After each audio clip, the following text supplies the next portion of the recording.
Greetings, everyone. Good evening. I hope you all have had a very productive day, a great day. You've done some things you really wanted to do, you like doing. And I just want to put something out there to you real quick because I need to hear something back from people. I know that, a lot of people are speaking on different topics and what have you, and it's not really necessarily where I'm coming from.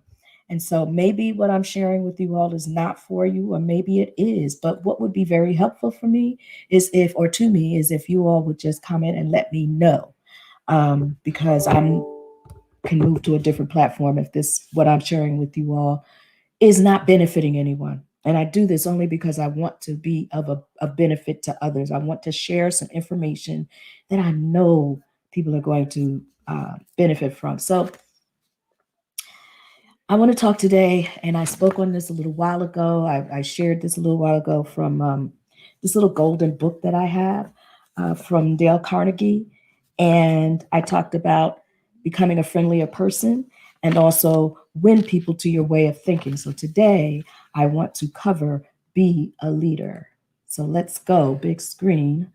Hold on a second. I'm going to come out of that. If I can exit that full screen, I want to do this so that you all can see this a little better.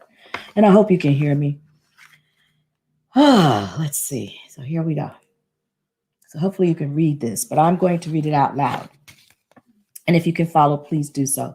And I think all of us, in some way, shape, or form, of whatever it is we do, whether we're helping out or working with organizations, nonprofits, or if we're working in a company, a corporation, whatever it is, if we're working for a small business or we are the small business owner, and any position that you're in, I'm not going to say you're the owner, you're the president and CEO and all of that. Any position that you are in, you are a leader in that position. Anything you're doing in life, if you're doing this to serve others, you're in a leader in your position. So here we go, because this may be beneficial to you as well. Begin with praise and honest appreciation. This is being a leader. So when you're having a conversation with someone, and sometimes it has to be one where we're helping them to make a correction in what they're doing or how they're doing something, we want to begin with praise and honest appreciation. We want to call attention rather, pardon me, call attention to people's mistakes directly. Talk about your own mistakes before criticizing the other person. I know this might be a little bit challenging for folks because it's a different way of looking at how we can be leaders and be compassionate leaders at the same time. So talk about your own mistakes before criticizing the other person. Ask questions instead of giving direct orders. Sounds good, right? Ask questions instead of giving direct orders. Let the other person save face. Think about that. Let the other person save face. Praise the slightest improvement and praise every improvement. And be hearty in your approbation and lavish in your praise. So that's being hearty. I love this word approbation, but it's basically saying being hearty in your approval or your praise. And be lavish in that praise. And give the other person a fine reputation to live up to. Use encouragement. Make the fault seem easy to correct. And finally, make the other person happy about doing the thing you suggest. So if any of these items, these 9 items, ways in which you can improve your leadership, become the leader that you already are, but is still emerging. If any of you have ever had to be in this position and you've already done some of these things, or even if it were one of those things where you're on your way, if you haven't done it, then here's your opportunity. And I hope that you pull something that you know you can do right away today. Let's not wait. Let's not delay. Do it today and then continue to practice. So perhaps you're not going to do all of these at once, and perhaps it's going to take a while to really have this embedded and ingrained within you. However, doing one thing at a time and practicing that and working on that until it becomes normal or natural for you. I hope this has been beneficial. I hope that you all are receiving something from these tidbits of wisdom that I'm sending to you. So I'm going to close this one out, but I am going to come back to you to read something from Acts of Faith.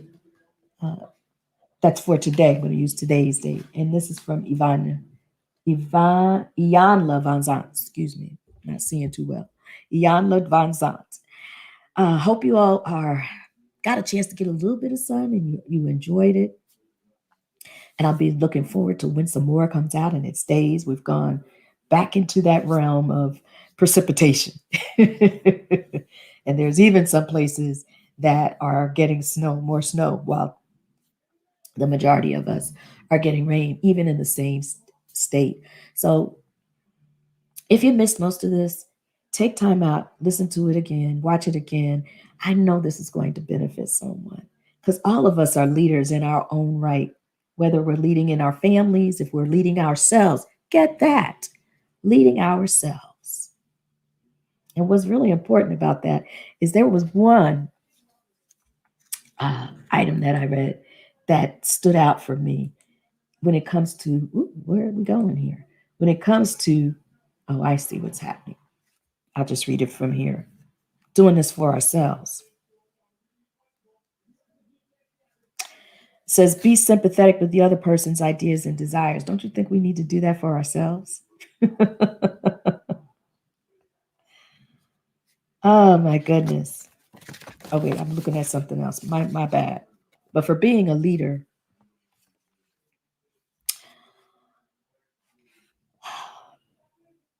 call attention to people's mistakes indirectly. Begin with praise and honest appreciation. Here, how often do you praise yourself? Just going to go back to that. Because if we don't do it for ourselves, then how can we possibly do it for others? See, everything that I read in here and that I am reading, it also applies to ourselves. So if we're not doing these things for ourselves, then it makes it a little bit more difficult for us to do it for others because we don't understand how that feels and what that feels like. Am I making sense?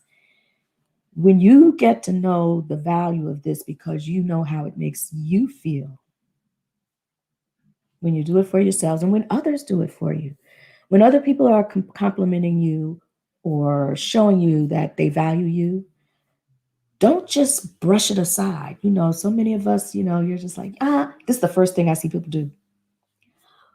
Oh, but here's an easy one for you, real simple. Okay. You compliment someone on their attire. Oh, this is so old. I've had this for X amount of years. Well, oh my gosh. You're not even receiving the praise for yourself. How can you praise someone else with sincerity? And when you do that, I'm just going to give you a little tip. This is something I learned decades ago. And through all of the different studies that I've done on self-development, personal development, helping yourself, making yourself a better person, and in some of the classes and trainings that I've been in. When you are receiving a compliment from someone, please receive it with gratitude. Just receive it. One, when you don't receive it, and especially with gratitude, you are hurting that person. You are taking away something from them because they're doing this from their heart. And it's a little bit of a hurt when you don't just acknowledge with a simple word, thank you. You don't have to belabor it. You don't have to expand upon it. Just thank you with a heartfelt thank you. Because when you don't do that and you start saying what this, complaining about it or taking away from it, you're hurting them.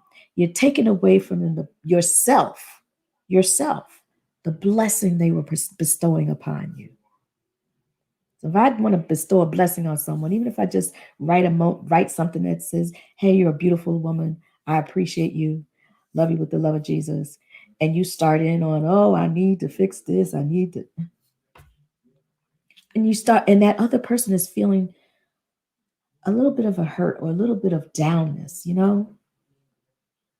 I stopped people and I said, "Please do me a huge favor. Just receive it in love. Just receive it in love. That's all I want you to do." This was for you. So when we are able to do that for ourselves, then it's easier for us to bless others.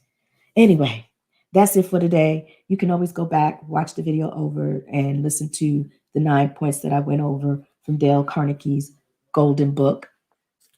This is something I like carrying around with me because, some of us, we forget some stuff sometimes. And your body will tell you exactly when you're speaking out of turn, or you're not saying or doing the right thing, or you don't have the right mindset on something. Your body will tell you that. And I've read that to you through something else that I've been reading. Um, uh, Deepak Chopra's book. So if you want to know whether or not you're in the right space, you're making the right decision, you're saying the right thing, you're doing the right thing, all you got to do is step back and just scan your body and recognize what's going on there. And the first place that'll tell you is your heart. Anyway, God bless each and every one of you. The light in me bows to and honors the light in you.